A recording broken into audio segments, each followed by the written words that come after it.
Okay, so I'm going to try to do this. So I have it on my TV. I'm going to be talking about schizophrenia, and there's going to be videos that are going to play. So I don't know if I'm going to have to, I can't tell. You might be able to watch it like this, but we'll see. So the reality of living with schizophrenia. So I did my research project on schizophrenia, and I chose this topic because I have an uncle that struggles with schizophrenia himself.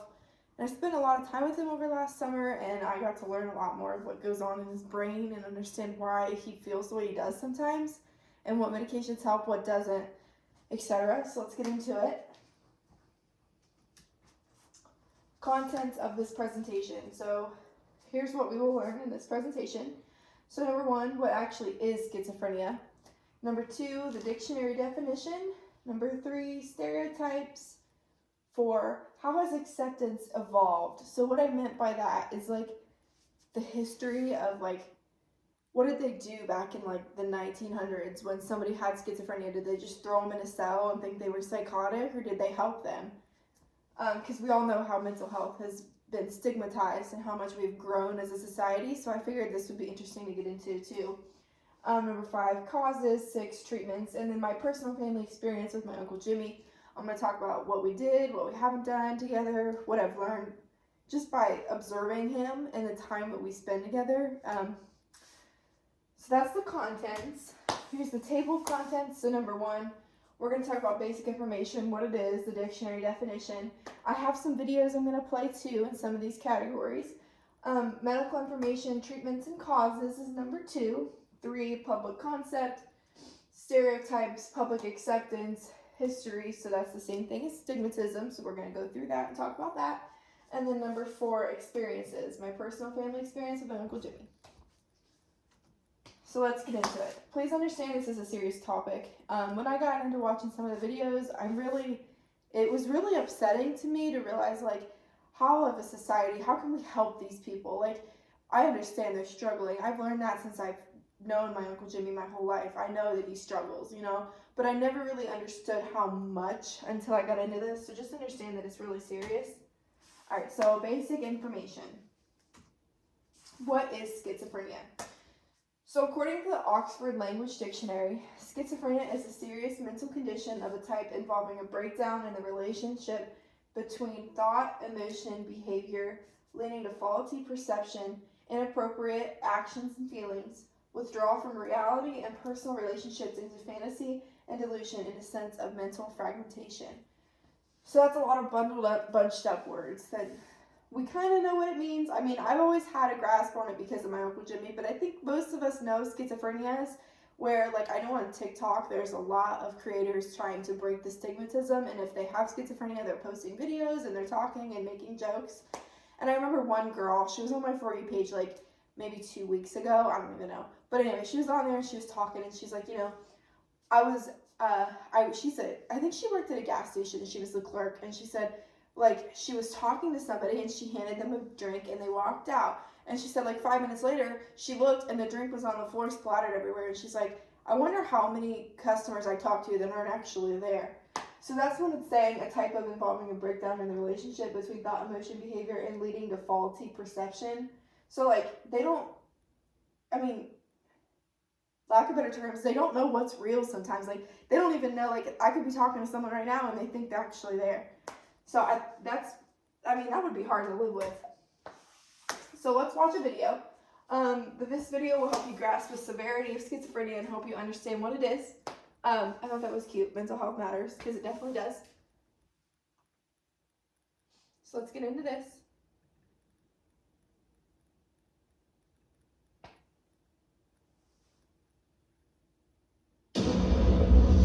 I said I'd never join. Thought living on some would be too hard. I figured only the weatherman.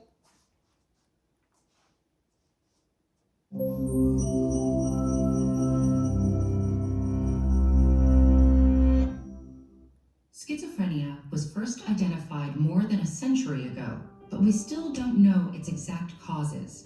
It remains one of the most misunderstood and stigmatized illnesses today. So let's walk through what we do know, from symptoms to causes and treatments. Schizophrenia is considered a syndrome, which means it may encompass a number of related disorders that have similar symptoms but varying causes. Every person with schizophrenia has slightly different symptoms, and the first signs can be easy to miss. Subtle personality changes, irritability, or a gradual encroachment of unusual thoughts. Patients are usually diagnosed after the onset of psychosis, which typically occurs in the late teens or early 20s for men and the late 20s or early 30s for women. A first psychotic episode can feature delusions, hallucinations, and disordered speech and behavior. These are called positive symptoms, meaning they occur in people with schizophrenia but not in the general population. It's a common misperception that people with schizophrenia have multiple personalities, but these symptoms indicate a disruption of thought processes rather than the manifestation of another personality. So when I watched that, I thought that was such a interesting to hear, because when I always thought of schizophrenia, I always thought oh, he knows different people that come talk to him, but it's not where I think I don't know what the term is, so I'm not even gonna try, but I know there's a movie called Split, and the character in the movie has 25 different personalities, and he himself becomes that personality. But with schizophrenia, it's not like that at all. They think things are there and they talk to those people, but they themselves do not become that personality. It's just perception in their mind that that person's there, or that animal's there, or that creature's there, whatever it is. So I thought that was very notable. Schizophrenia also has negative symptoms. These are qualities that are reduced in people with schizophrenia, such as motivation, expression of emotion, or speech.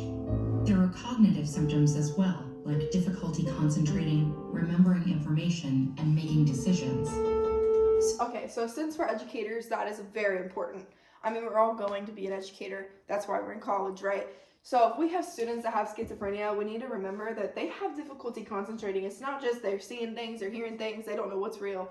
But like that just said, they have a hard time remembering certain things, they have a hard time concentrating. So as educators, we need to put ourselves in their shoes and understand why they're going through this, what's wrong with them, how can we help, what outlet can we be to help these students.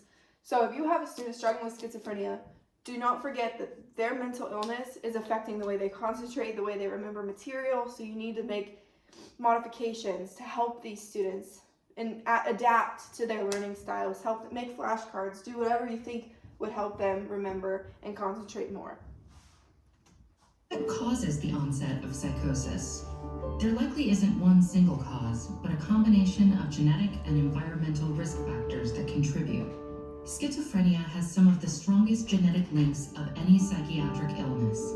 Though about 1% of people have schizophrenia, children or siblings of people with schizophrenia are 10 times likelier to develop the disease. We will get into that when I talk about my family experience. My Uncle Jimmy has it, and I have multiple other relatives after Uncle Jimmy that have schizophrenia as well. So that will be interesting to get into. We can kind of see maybe what the percentage is, how likely my kids are to have it, whatever. The twin of someone with schizophrenia has a 40% chance of being affected. Often, immediate relatives of people with schizophrenia exhibit milder versions of traits associated with the disorder, but not to an extent that requires treatment. Multiple genes almost certainly play a role, but we don't know how many or which ones. Environmental factors like exposure to certain viruses in early infancy might increase the chance that someone will develop schizophrenia, and use of some drugs, including marijuana, may trigger the onset of psychosis in highly susceptible individuals. These factors don't affect everyone the same way. For those with very low genetic risk, no amount of exposure to environmental risk factors will lead them to develop schizophrenia. For those with very high risk, moderate additional risk might tip the balance. The antipsychotic drugs used to treat schizophrenia have helped researchers work backwards to trace signatures of the disorder in the brain. Traditional antipsychotics block dopamine receptors. They can be very effective in reducing positive symptoms, which are linked to an excess of dopamine in particular brain pathways. But the same drugs can make negative symptoms worse, and we've found that negative symptoms of schizophrenia may be tied to too little dopamine in other brain areas. Some people with schizophrenia show a loss of neural tissue, and it's unclear whether this atrophy is a result of the disease itself or drug-induced suppression of signaling. Fortunately, newer generations of antipsychotics aim to address some of these issues by targeting multiple neurotransmitters, like serotonin, in addition to dopamine. It's clear that no one transmitter system is responsible for all symptoms, and because these drugs affect signaling throughout the brain and body, they can have other side effects like weight gain. In spite of these complications, antipsychotics can be very effective, especially when combined with other interventions like cognitive behavioral therapy. Electroconvulsive therapy, though it provides relatively short-lived relief, is also re-emerging as an effective treatment, especially when other options have failed. Early intervention is also extremely important. After months or years of untreated psychosis, certain psychoses can become embedded in someone's personality. And yet, the dehumanizing stigma attached to this diagnosis can prevent people from seeking help.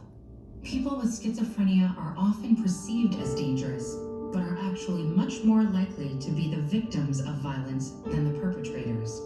And proper treatment may help reduce the likelihood of violence associated with schizophrenia. That's why education for patients, their families, and their communities helps erode the stigma and improves access to treatment. Continue to educate yourself about the symptoms, causes, and treatments of different mental health conditions with this playlist.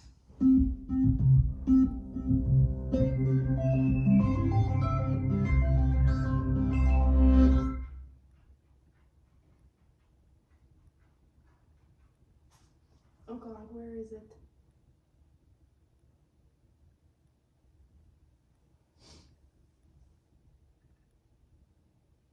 Alright. So that video really gets into it. It really explains things and helped, calm my mind and understanding what it was. There's only so much you can read and try to understand, but I think watching videos helps understand, how serious it is. And I really like the ending where it explains the importance of educating yourself, your family. I don't know what that is. Ignore that. Okay, anyway. So the concepts of schizophrenia. So these people really think what they think is what's wrong with me. And really, if I was seeing things and not knowing what was real, what was not, my first question would be, what's real? What am I viewing? What's actually there? So what's real? Schizophrenia usually involves delusions or false beliefs, hallucinations, seeing or hearing things that don't exist, unusual physical behavior, and is disorganized thinking and speech. It is common for people with schizophrenia to have paranoid thoughts or hear voices. So I got that from samhsa.gov. I really liked it. It really explains how much these people really struggle with what's there and what's not. Delusions, so false beliefs. Hallucinations, seeing or hearing things that don't exist. So that really explains the difference between delusions and hallucinations. Unusual physical behavior, so are they acting erratic? Are they just doing things that they're not even thinking through? Disorganized thinking and speech. So that's where it comes in when we're educators. We need to remember that they're disorganized thinking and speech. That's the whole point of this class, is to understand the different mental illnesses and how we can adapt as educators to help these students. What's wrong with me? So schizophrenia may impart to self-concept a quality of self-hatred that encourages suicide in schizophrenic people. My uncle Jimmy really struggles with this. His schizophrenia, I'm not sure what type he has. I've never really had, I always feel awkward trying to ask him questions like that. But I know his are more on himself. He never wants to hurt other people. It's always he wants to hurt himself. If so, there's an index of self-hatred should be more correlated with suicidal among people with schizophrenia spectrum symptoms than people with fewer such symptoms. So what they're saying is, just because you have suicidal thoughts does not mean you're schizophrenic, which obviously makes sense, but they're saying that schizophrenic people most likely will have suicidal thoughts, and it is on the spectrum symptoms for schizophrenia. I got that from Springer.com, but there's a lot of different websites.gov on Springer.com that they use as their references, so I really think it's a good resource to look at. Okay, so we're on chapter 2 now, medical information. So, some possible causes of schizophrenia. As disheartening as it is, the exact causes of schizophrenia are unknown. We actually have no idea what causes it. We have no idea how to prevent it. We have no idea anything that goes on with the brain that causes schizophrenia. But these are what some of the scientists and psychiatrists have narrowed down to that might be the cause of it. In my opinion, I think they're just throwing this stuff out there to make our minds at ease because they really have no idea. But physical factors, so they say brain development, their brain's not developing in the right ways, so it's causing schizophrenia. Well, duh. I mean, clearly something's not developing right for them to have such a horrible mental illness. Psychological factors, physical, sexual, and emotional abuse. Abuse really affects the brain, especially at a young age, so I can totally see why that would be a concept or something that would cause schizophrenia. I mean, abuse affects kids in so many ways, and especially if it happens at a young age, when they grow older, you can definitely see that becoming an issue. Environmental factors, childhood trauma. So I'm going to talk about this a little bit with my Uncle Jimmy. His dad was very abusive. Uncle Jimmy is my grandpa's brother. So I know their family environment because of my grandpa too. And they definitely went through a lot of childhood trauma. So I can kind of go with that and say that's probably maybe a factor that led into Uncle Jimmy's disease. He definitely went through childhood trauma, and he definitely went through abuse. So genetic factors, genetic material, and any set of chromosomes. So again, they're really just throwing stuff out there to make our minds at ease and try to make us understand that they think they know what is going on, but I really think they don't, and I really think they're just, I mean, these are, like, I think these are duh factors. Like, clearly a brain development issue would cause schizophrenia. Psychological factors, abuse really affects kids' minds, and even adults. I mean, they can develop these later in life too. It's not just when you're a kid you develop this. And environmental factors, childhood trauma. And I know for a fact that adults usually don't get diagnosed with schizophrenia, I mean males, until late, I think early mid-20s. So, treatments. So, they went through a lot of treatments. I know schizophrenic patients always, there's so many treatments, and they went through so many throughout the years. But medications, there are combinations of medications to help. And that video that we watched explains that too, but it's in antipsychotic medications. Social skills training. So improving communication and social interactions and improving the ability to participate in daily activities. So it's really just helping these individuals learn how to navigate life with this disease, because really we don't have any cure for the disease. So what they're trying to do is help them adapt. Just like with if a patient has cancer, chemo is to help them, adapt to living like that and giving them more time. So I feel like that kind of smoothed that out for me. Individual therapy helps to normalize thought patterns, helps to know warning signs. So this will help them give, like, if you're feeling, it'll give them, like, tricks to help them go through if they're going through a psychotic state or they're going through something that's, like, hard for them to navigate through. This will give them tips and tricks to how to help, like, ease their mind, help normalize thought patterns, help them realize I'm thinking this, but let's change it into more positive. Family therapy provides support and education to families dealing with schizophrenia. That one's so important. My grandpa actually went through classes and tried to learn how to help his brother Jimmy go through schizophrenia, and I think it really helped. Since he went through the classes, he educated all of us to help Jimmy. So I think this is important for us as educators too. If we do get a student that has schizophrenia, I think we need to at least read or watch videos or understand schizophrenia to help us support our student, to help them learn and adapt to the ways that we need to adapt to them to learn. So let's watch another video. This video helps explain the different types of schizophrenia and the types of treatments. I think this video is only 2 minutes long, not as long as the other one.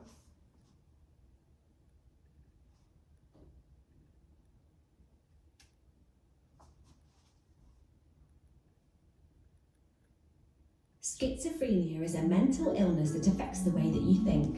Even though it affects about 1 in every 100 people, it remains extremely stigmatized, leading to a lot of misconceptions. There are different types of schizophrenia: paranoid, hebephrenic, and catatonic. Paranoid schizophrenia. Okay, so those are the 3 types that we talked about. Hang on. affects about 1 in every 100 people, it remains extremely stigmatized, leading to a lot of misconceptions. There are different types of schizophrenia: paranoid, hebephrenic, and catatonic. Okay, so I didn't put this in one of my slides because they explain it way better than I could ever. So paranoid, these are the 3 types, and it goes and explains every individual one, but if you want to write these down, that makes sense because, I mean, that's important to know, and it's going to explain the different types to you. Paranoid schizophrenia is one of the most common types.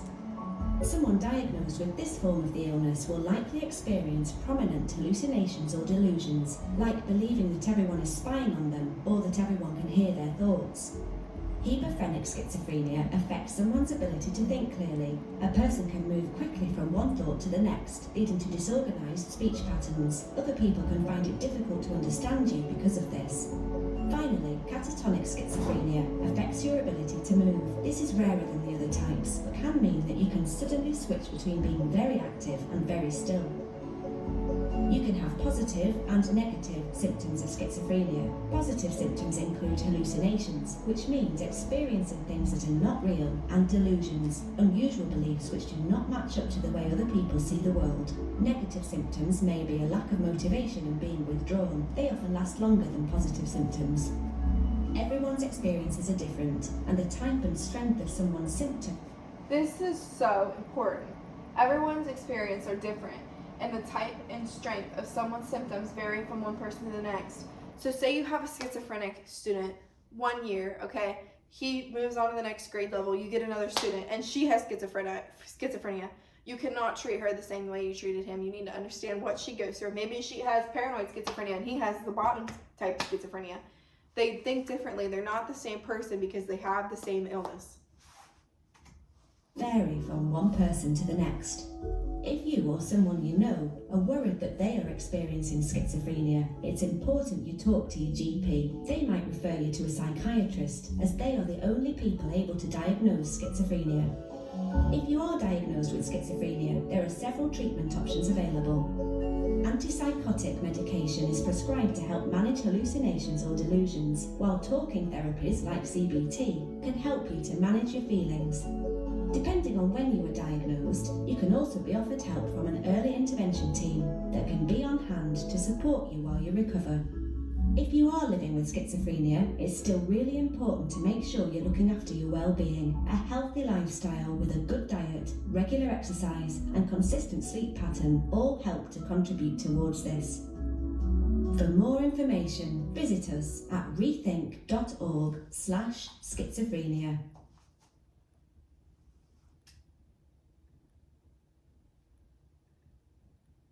Okay, so I think that video was fantastic at explaining the different types, treatments available, just like what we talked about before, but I think it really gives, it solids it down like concrete. It's perhaps the most stigmatized and misunderstood psychological disorder of them all, even among psychologists. Maybe because it's pretty rare, affecting about... Right, green. Okay. Number 3, public concept. Alright, the history of treating schizophrenia. So I know we all have a basic knowledge of back in the 1900s, mental illness was treated horrible. If you were depressed, you were possessed, you were, they started shocking your brain, took your brain out, different things that were what the heck. So we're going to go through and explain what they did to treat schizophrenia back then. So the early 1900s, treatments from schizophrenia included insulin coma, Metrazole shock, electroconvulsive therapy, and frontal lectotomy. I don't even know what that means, but I think what they did was they went in your brain and took stuff out. So I got that from the National Institution of Government of Health.com. In 1930s, they started removing parts of the brain, lobotomies, NIH.gov. That sounds horrible, and why did they think that would work? Let's just go in and take their brain out. That should make their brain work better. Okay. 1952, the primary advance in pharma. See, some of these words make no sense. I don't know, but you can see it. Was in 1952 with the introduction of antipsychotic medications. So in 1952, we made a huge step into helping these individuals and helping them cope with their disability. In the 1970s, long-acting injectable fluenzine and fluenzine decanoate were approved treatment options. So I think the next video explains this more, but I really don't think they use this anymore. But I'm not sure, but I really don't think they do. Obviously we use antipsychotic medicines, but notice in this, there's no mention of therapy. Therapy was more modernized, and I think it helps a lot more than taking their brain out. So therapy has definitely been a modern type of treatment, and I think it's helping. So, all right, so 3 stigmas around schizophrenia. They are all violent. If someone thinks they're schizophrenic, if they think they're around a schizophrenic, they're like, oh my God, they're gonna kill us. You know, you need to realize that they're not there to hurt you. They're people too. They're just struggling just as much as you are sometimes. They're all insane. They're psychotic, really? No, they're struggling just like you are. Maybe yours is about your bills. Theirs is about what they're going through. But everyone's struggling. Just be a nice human, okay? Understand that they're going through the same stuff. And as educators, we need to get rid of these 3 stigmas. They're possessed, okay? In movies, they always present these individuals as they're possessed. There's always a preacher throwing holy water on them. I understand if you're religious. I mean, that makes sense. But really don't treat them as so, like, walk in and throw holy water on them. Really, they're not possessed. They're struggling just like we are. Let's watch another video. So this video helps grasp the stigma behind schizophrenia. This video helps you relate to someone who struggles with schizophrenia. So this woman in this video really struggles with schizophrenia, and she explains like what she goes through, what the stigma she has to go through and, you know, live through. So I think this video is only like 3 minutes long. People have a general idea of insanity or craziness or madness that they associate with the idea of schizophrenia. It's kind of an idea of wildness, not so much what psychosis might actually be, but more of an idea of violence or just being crazy.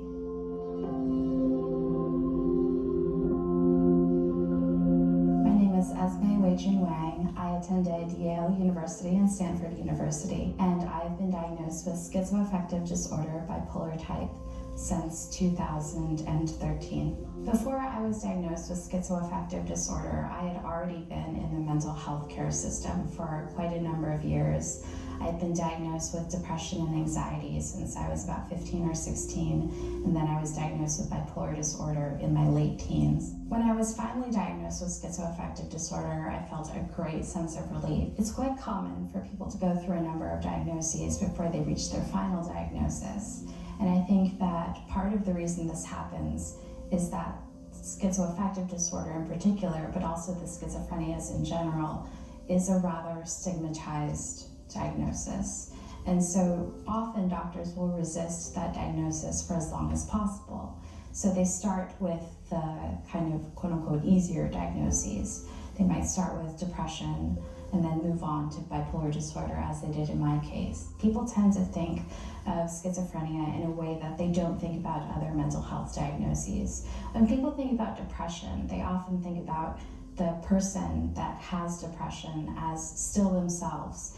When they think about schizophrenia, they tend to think about this person who is who they were, but then kind of scooped out and removed and replaced by this awful disease and the person who used to be there and was a...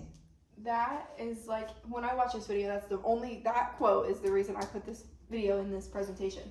When people get diagnosed with schizophrenia, these people just view them as a disease. They don't view them as that same person that they knew for years upon years upon years. They view them as a disease. They view them as, she's psychotic, she's crazy, she's possessed. Like, no, she is the same person. She's just struggling. Be there for her. Don't push her away. Don't push him away.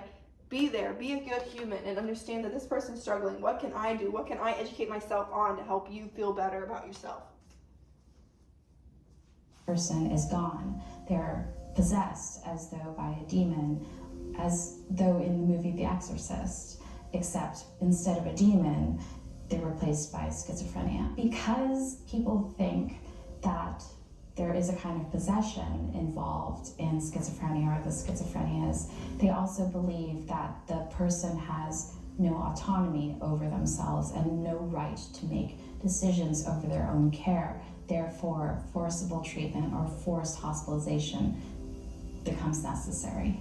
I think that in order for schizophrenia and the schizophrenias to become less taboo in culture, there need to be more stories. I think that people need to come out about their diagnoses. There need to be more narratives about what the diagnosis means, but there also needs to be better treatment. And if there's better treatment, if there are more stories, if there are more narratives, if people can know that there are people all around them who have this diagnosis, I think stigma will decrease. I use my accomplishments, I use the way I dress, I use my relationships, all as ways to prove, look, I'm still a worthy member of society, even though I have this severe form of mental illness. This also means that I'm part of the problem when it comes to looking at people who are perhaps less quote-unquote high functioning. The person on the bus who's screaming, the houseless person who has lost their job because there is something very wrong with them in terms of their mental health.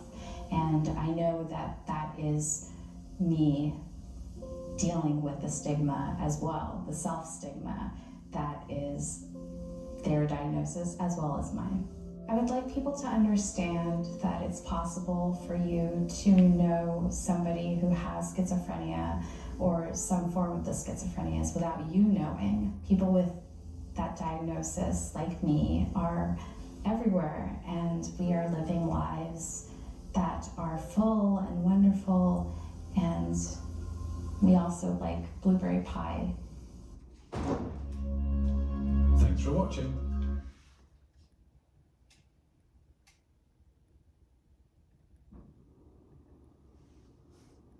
Alright, so that video was really, I just really like how, like the end quote, we also like blueberry pie. Like, they are people, they're just like us, they're just struggling with a mental illness that we don't know, we don't have, but we can educate ourselves to understand what they're going through. What can we do as their friend or their acquaintance or their neighbor to help them feel more,